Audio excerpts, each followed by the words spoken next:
আসসালামু আলাইকুম। বাংলা নিউজে আপনাদের সকলকে স্বাগতম। প্রথমেই থাকবে শিরোনাম, এরপরে থাকবে সম্পূর্ণ সংবাদের সম্পূর্ণ বিস্তারিত। দুর্নীতিবাজরা রঙিন স্বপ্ন দেখিয়ে জনগণকে চতুর্থ আসমানে পৌঁছে দিছে। ভোটের মাঠে উত্তাপ, প্রচারণায় বাড়ছে বিষোদাগার ও অসহিষ্ণুতা। 2 দশক পর চট্টগ্রামে যাচ্ছেন তারেক রহমান। জনতার বিজয় ছিনিয়ে আনতে যুবকদের তৈরি থাকার আহ্বান জানিয়েছেন জামায়াতের আমির। তো এতক্ষণ ধরে শুনলেন সংবাদের শিরোনাম, এবার চলুন বিস্তারিত জেনে নেওয়া যাক। দুর্নীতিবাজরা রঙিন স্বপ্ন দেখিয়ে জনগণকে চতুর্থ আসমানে পৌঁছে দিচ্ছে। দুর্নীতিবাজদের কথা বিশ্বাস না করার আহ্বান জানিয়ে বাংলাদেশ জামায়াতে ইসলামীর আমির ডাক্তার শফিকুর রহমান বলেছেন, তাদের কোনোদিন বিশ্বাস করবেন না।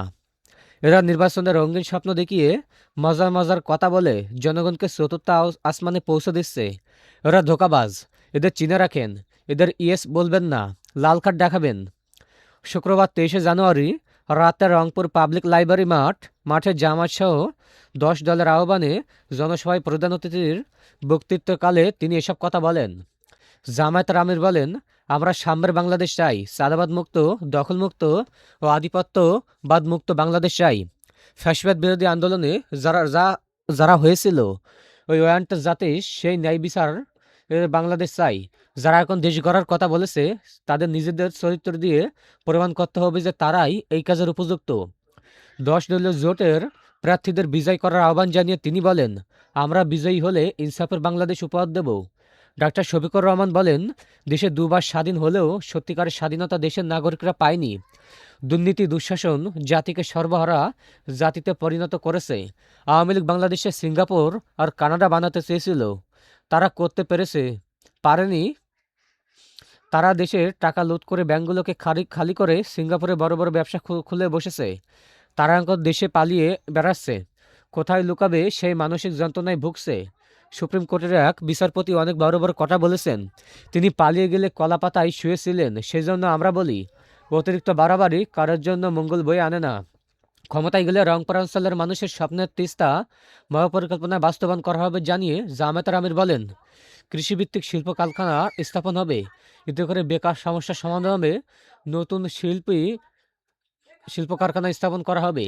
এর আগে রাতে 7টার দিকে সভাস্থলে পৌঁছান জামায়াতের আমির। ওই সময় হাজার হাজার জনতা তাকে স্বাগতম জানান। সবাই তিনি 5 জামায়াতের প্রার্থী ও এনসিপির আক্তার হোসেনকে পরিচয় করিয়ে তাদের ভোট দেওয়ার আহ্বান জানান। ভোটের মাঠে উত্তপ্ত প্রচারণা বাড়ছে বিষেধজ্ঞান ও অসহিষ্ণুতা। ত্রয়োদশ সংসদ নির্বাচনে আনুষ্ঠানিকভাবে প্রচারণার দ্বিতীয় দিনে রাজধানীর অলিগলি থেকে শুরু করে জেলা শহরগুলোর রাজনৈতিক উত্তাপে সরগরম হয়ে উঠেছে। শুক্রবার 23শে জানুয়ারি দেশের শীর্ষ রাজনৈতিক দলের নেতারা নির্বাচনী জনসভায় একে অপরের প্রতি অভিযোগের তীর ছুড়ে দিয়েছেন। একই সঙ্গে প্রচারণাকে কেন্দ্র করে কেরানীগঞ্জ গোলাগুলি ও ঢাকা প্রার্থীর উপর হামলার ঘটনা জনমনে উদ্বেগ বাড়িয়েছে। বিএনপি চেয়ারম্যান ও ঢাকা 17 আসনের প্রার্থী তারেক রহমান সন্ধ্যায় রাজধানীর ভাসানটঙ্কের বিআরবি স্কুল মাঠ বিশাল নির্বাচনী জনসভায় বক্তব্য রাখেন। তিনি বলেন, দেশের টেকসই উন্নয়নের জন্য গণতান্ত্রিক পদ্ধতিকে নির্বাচনী সরকার অপরিহার্য। গত 15 বছর মানুষের ভোটার অধিকার কেড়ে নিয়ে ডামি নির্বাচন করা হয়েছিল। এবার সময় এসেছে জনগণের সরকার প্রতিষ্ঠার। এই সময় তিনি সরাসরি ভোটারদের সঙ্গে কথা বলেন এবং এলাকার গৃহিণীদের পুনর্বাসনের প্রতিশ্রুতি দেন। বাংলাদেশ জামায়াত ইসলামীর আমির ডাক্তার শফিকুর রহমান আজ উত্তরাঞ্চলের ব্যস্ত সময় কাটিয়েছেন। পঞ্চগড় সিনিকল মাঠের জনসভা শেষে তিনি দিনাজপুর ও ঠাকুরগাঁয়ের সমাবেশে অংশ নেন। দিনাজপুরে বিএনপিকে ইঙ্গিত করে তিনি বলেন, আমরা চাঁদাবাজি করি না এবং করতে দেব না। অর্থের বিনিময়ে বিচার করা যাবে না। আইন সবার জন্য সমান হবে। অন্যদিকে খুলনায় দলের সেক্রেটারি জেনারেল অধ্যাপক মিয়া গোলাম পরোয়ার তারেক রহমানের বক্তব্যের কড়া সমালোচনা করেন। গতরাতে ঢাকার 2 আসনের কেরানীগঞ্জের নির্বাচনী কার্যালয়ের পাশে হজরতপুর ইউনিয়ন বিএনপির সাধারণ সম্পাদক হাসান মোল্লাকে গুলি করেছে দুর্বৃত্তরা। গুরুতর অবস্থায় তাকে ঢাকা মেডিকেল কলেজ হাসপাতালে ভর্তি করা হয়েছে। বিএনপির মহাসচিব মির্জা ফখরুল ইসলাম আলমগীর এক বিবৃতিতে এ ঘটনার তীব্র প্রতিবাদ জানিয়ে বলেন, নির্বাচন বানচাল করতে একটি বিশেষ গোষ্ঠী পরিকল্পিতভাবে এই গুপ্ত হামলা চালাচ্ছে। ঢাকা 8 আসনের 10 দলীয় ঐক্যের প্রার্থী নাসিরউদ্দিন পাটোয়ারি আজ সন্ধ্যায় সিদ্ধেশ্বরী এলাকার গণসংযোগে গেলে এক অনাকাঙ্ক্ষিত পরিস্থিতির শিকার হন। প্রচারণার সময় একটি ভবনের উপর থেকে তাকে লক্ষ্য করে ডিম ও নোংরা পানি নিক্ষেপ করে অজ্ঞাত ব্যক্তিরা। এই ঘটনার ভিডিও সামাজিক যোগাযোগ মাধ্যমে ভাইরাল হলে এলাকার উত্তেজনা ছড়িয়ে পড়ে। নাসিরুদ্দিন পাটোয়ারি তার কর্মীদের শান্ত থাকার আহ্বান জানান। সাব্বাস। জাতীয় নাগরিক পার্টি এনসিপির আহ্বায়ক ও ঢাকা 11 আসনের 10 দলীয় জোটের প্রার্থী নাহিদ ইসলাম বাড্ডার বাঁশতলা এলাকায় সমাবেশে বলেন, 10 দলীয় জোটের গণজোয়ার দেখে একটি বড় দল ভয় পেয়ে বিভ্রান্তি ও আতঙ্ক ছড়াচ্ছে। তিনি আগামী নির্বাচনে সাদাবাজ ও ভূমি দস্যুদের প্রতিহত করার ডাক দেন। নির্বাচনী প্রচারণাকে কেন্দ্র করে বিএনপি ও জামায়াতের নেতাদের মধ্যে তীব্র বাকযুদ্ধ শুরু হয়েছে। ঢাকা 17 আসনে বিএনপির মনোনীত প্রার্থী ইঞ্জিনিয়ার ইশরাক হোসেন সুতরাপুর এলাকায় এক সভায় সরাসরি হুঁশিয়ারি দিয়ে বলেন, বিএনপি চাইলে ঢাকায় জামাত শিবিরকে রাস্তায় নামতে দেওয়া হবে না। তিনি তাদের রাজনৈতিক কর্মকাণ্ডগুলোকে সাবধান হওয়ার আহ্বান জানান। এদিকে খুলনায় এক কর্মসূচিতে জামায়াতের সেক্রেটারি জেনারেল অধ্যাপক মিয়া গোলাম পরোয়ার বিএনপি চেয়ারম্যান তারেক রহমানের নাম উল্লেখ না করে বলেন, লন্ডন থেকে মুফতি ডিগ্রি নিয়ে আসা একজন আমাদেরকে কুফরি ফতোয়া দিচ্ছেন। এটি অত্যন্ত বাড়াবাড়ি। আমরা দীর্ঘদিন একসাথে ছিলাম বলে অনেক কথার জবাব দেইনি। কুমিল্লার 14 গ্রামে জামায়াতের নায়েবে আমির ডক্টর সৈয়দ মোহাম্মদ আবদুল্লাহ মোহাম্মদ তাহের বিএনপির ঘোষিত ফ্যামিলি কার্ড নিয়ে সমালোচনা করে বলেন, কেউ ফ্যামিলি কার্ড নিয়ে বাসায় গেলে তাকে আটকে রাখবেন। 2 দশক পর চট্টগ্রামে যাচ্ছেন তারেক রহমান। দীর্ঘ 2 দশক পর নির্বাচনী প্রচারণার অংশ হিসাবে আজ চট্টগ্রামে যাচ্ছেন বিএনপি চেয়ারম্যান তারেক রহমান। শনিবার 24শে জানুয়ারি সকালে গুলশানের বিএনপি কেন্দ্রীয় নির্বাচন পরিচালনা কমিটির কার্যালয়ের সংবাদ সম্মেলনে নির্বাচন পরিচালনা কমিটির মুখপাত্র ও বিএনপি চেয়ারম্যান উপদেষ্টা মাহাদি আমিন কথা জানান।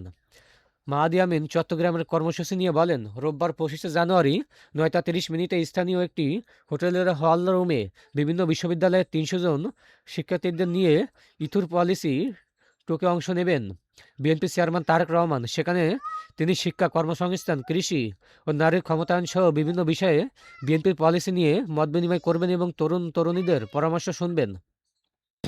এরপর তিনি চট্টগ্রামে পোলো গ্রাউন্ড মাঠে আয়োজিত নির্বাচনী সমাবেশে অংশ নেবেন। সমাবেশ শেষ করে তিনি যাত্রাপথে ফেনীতে পাইলট স্কুল খেলার মাঠে অনুষ্ঠিত নির্বাচনী সমাবেশে বক্তব্য রাখবেন। এরপর যাত্রাপথে তিনি কুমিল্লায় যথাক্রমে 14 গ্রাম হাই স্কুল মাঠ, সোয়াগাজী ডিগবাজের মাঠ ও দাউদকান্দি উপজেলায় কেন্দ্রীয় ঈদগাহ মাঠে তিনি পৃথক নির্বাচনী সমাবেশে বক্তব্য রাখবেন। এরপর যাত্রাপথে তিনি নারায়ণগঞ্জের কাশপুর বালুর মাঠে নির্বাচনী সমাবেশে যোগ দেবেন। দিনভর কর্মসূচি শেষে তারেক রহমান ঢাকার গুলশানে তার নিজস্ব বাসভবনে পৌঁছাবেন। সিলেট সফরের মতো এই সফরকেও বিএনপির বিভিন্ন অঙ্গ সহযোগী সংগঠন সমূহের ত্যাগী নেতাদের একাংশ সফরসঙ্গী হবেন। এ সময় মাহাদি আমিন আরও বলেন, আমরা ধন্যবাদ জানাতে চাই সেই বিপুল সংখ্যক নেতাকর্মী, সমর্থক, ভোটার তথা অপামর জনগণকে যারা বিএনপি চেয়ারম্যান তারেক রহমানের প্রথম নির্বাচনী সফরে সিলেট, মৌলভীবাজার, হবিগঞ্জ, ব্রাহ্মণবাড়িয়া, কিশোরগঞ্জ, নরসিংদী, নারায়ণগঞ্জে বিভিন্ন কর্মসূচিতে অংশ নিয়ে ধানের শীষের পক্ষে ব্যাপক গণজোয়ার সৃষ্টি করেছেন। অবারিত জনস্রোত থাকার কারণে আমাদের নেতার সফরে অনেকটা বিলম্ব হয়েছে। গভীর রাতেও মানুষের সবর ও উৎসবমুখর উপস্থিতি আমাদের নেতার প্রতি মানুষের সীমাহীন আস্থা ও ভালোবাসা প্রমাণ করে। একই সঙ্গে ব্যাপক উপস্থিতি জাতীয়তাবাদী দলকে শক্তিকে অনুপ্রাণিত করেছে। জনতার বিজয় ছিনিয়ে আনতে যুবকদের তৈরি থাকার আহ্বান জানিয়েছেন জামায়াতের আমির। সাব্বাস। 24 বৈষম্য বিরোধী ছাত্র আন্দোলনের প্রথম শহীদ আবু সাইদের কবর জিয়ারত শেষে আগামী জাতীয় নির্বাচনকে সামনে রেখে তরুণ ও যুবকদের জনতার বিজয় ছিনিয়ে আনতে প্রস্তুত থাকার আহ্বান জানিয়েছেন বাংলাদেশ জামাত ইসলামীর আমির ডক্টর শফিকুর রহমান। শনিবার 24শে জানুয়ারি সকালে রংপুরের পীরগঞ্জ উপজেলায় মনদখালী ইউনিয়নের বাবনপুরে শহীদ আবু সাইদের কবর জিয়ারত করেন তিনি। জিয়ারত শেষে শহীদ পরিবারের সদস্যদের সঙ্গে কথা বলেন এবং আবু সাইদের আত্মত্যাগ ও সাহসের প্রতি গভীর শ্রদ্ধা জানান জামায়াতের আমির। এ সময় আবু সাইদের বাবা মকবুল হোসেনকে বুকে জড়িয়ে ধরে তাকে সান্ত্বনা দেন ডাক্তার শফিকুর রহমান। তিনি পরিবারের খোঁজখবর নেন এবং শোক কি পরিবারের প্রতি সমবেদনা যোগাবে। আগামী নির্বাচনকে সামনে রেখে যুবকদের প্রস্তুত থাকার আহ্বান জানিয়ে তিনি বলেন, তোমরা তৈরি হও, আগামী নির্বাচনে তোমাদের ভোটের প্রতিফলন হোক। কেউ যেন তোমাদের ভোট নিয়ে হেলাফেলা করতে না পারে। এই জন্য জুলাই যোদ্ধা হয়ে তোমাদেরকেও আরেকবার লড়তে হবে, জনতার বিজয় ছিনিয়ে আনতে হবে। তিনি বলেন, আমরা বিশ্বাস করি আমাদের যুবকরা তা করতে পারবে। যে অঙ্গীকার তারা নিয়েছে তা তার কাজ কেবল শুরু হয়েছে, এখনো শেষ হয়নি।